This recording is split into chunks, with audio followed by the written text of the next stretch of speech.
presented by PP Music.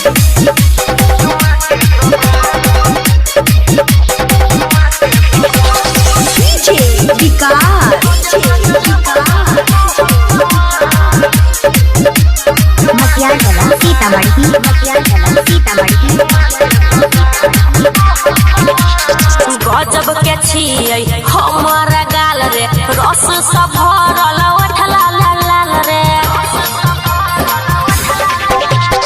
गजब के छियै हमारा गाल रे, रस सब भरल उठला लाल लाल रे।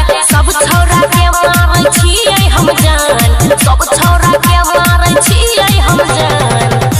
खोल ले गे छौड़ी चुमा के दुकान, लेवे खातिर अइबौगे जान सुबह शाम। खोल ले गे छौड़ी चुमा के दुकान, चुमा के दुकान, लेवे खातिर अइबौगे जान सुबह शाम।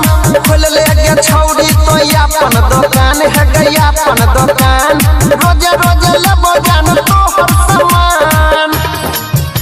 Presented by PP Music.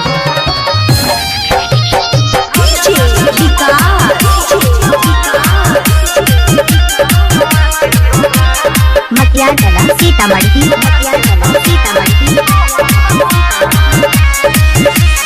पर नहीं जवानी तो खर्चा, जल्दी छपा ले तू परचा। नोट के गोडी कमाई भी कोई जे तो सगरो के चर्चा।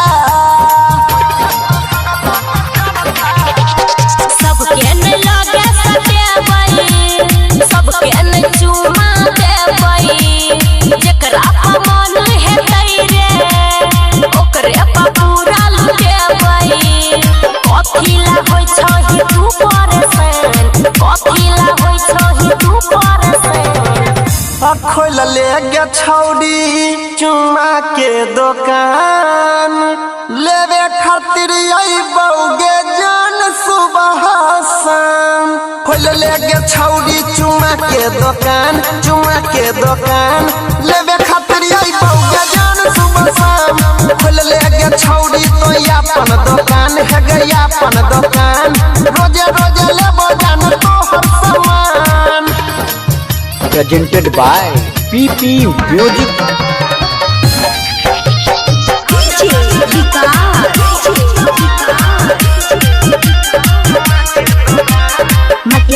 सीतामढ़ी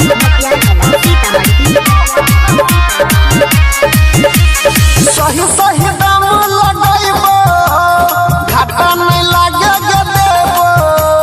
तोरा दुकान के छोड़ के जान दोसर दुकान नहीं जेबो। लाखों के हमर जवानी, छोड़ाबै छै सब पानी। सुमन सोना के संगे कर नहीं तू छेड़खानी।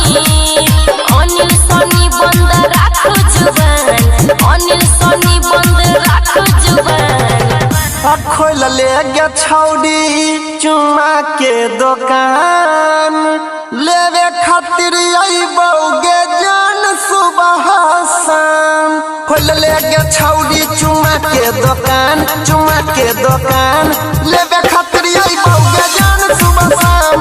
खोल ले गे छौड़ी तो अपन दुकान है गई अपन दुकान, रोजे रोजे लेबो जान तोहर सामान। Presented by PP Music Mathili.